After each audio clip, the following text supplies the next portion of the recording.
Hi there, welcome back. I'm going to work on a cold wax painting and thought maybe I would bring you along for the process. So I'm not going to do a whole lot of talking. You've seen me do these before. Process is pretty much the same, and the painting just kind of takes on a life of its own at some point and kind of tells you where it wants to go, and you just kind of go with it, and it's just constantly changing, and there's just a ton of stuff you can do with cold wax, from making marks to embedding papers for like a collage. Anyways, I'm just going to work on this, and I'll probably speed this up just to bring you along to enjoy the process. I hope you enjoy, and I'll talk to you again at the end.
Okay, I generally don't finish a cold wax painting usually ever in one session.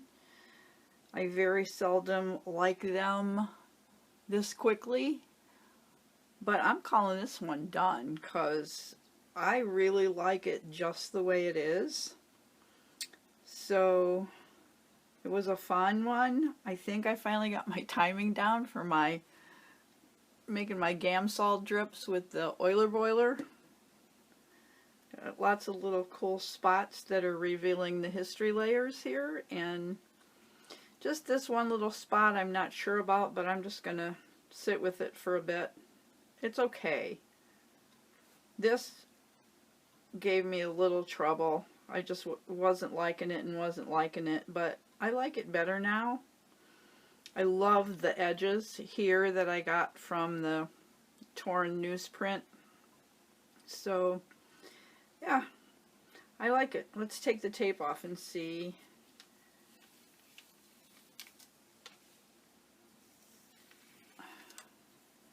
How we did. Oh, I got paint under there. Darn it.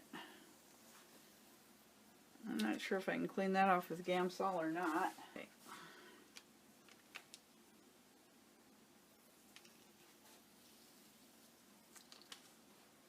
Oh yes. Yep. See if I can pick it up without getting... Move this.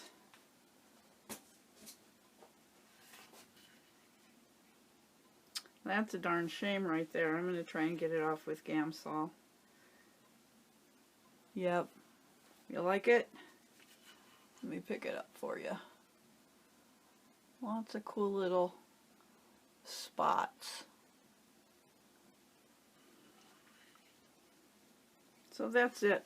I hope you enjoyed watching the process. If you haven't tried cold wax, I would encourage you to do so. It's really fun.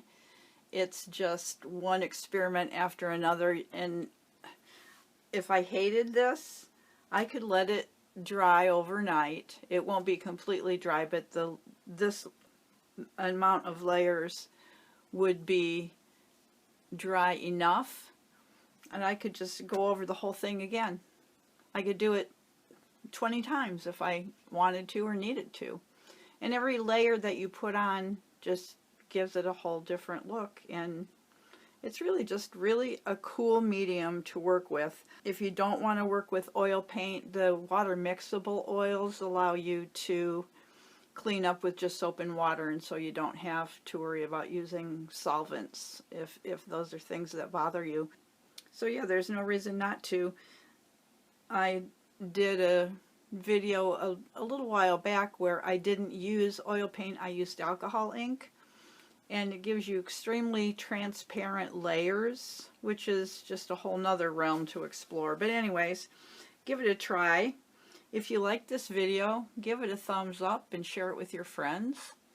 If you haven't subscribed to my channel yet, I'd really appreciate it if you did that. And leave me a comment. Let me know if you've tried cold wax, if you'd like to. Let's get some conversation going around this piece, shall we? And in the meantime, go make some art. Bye.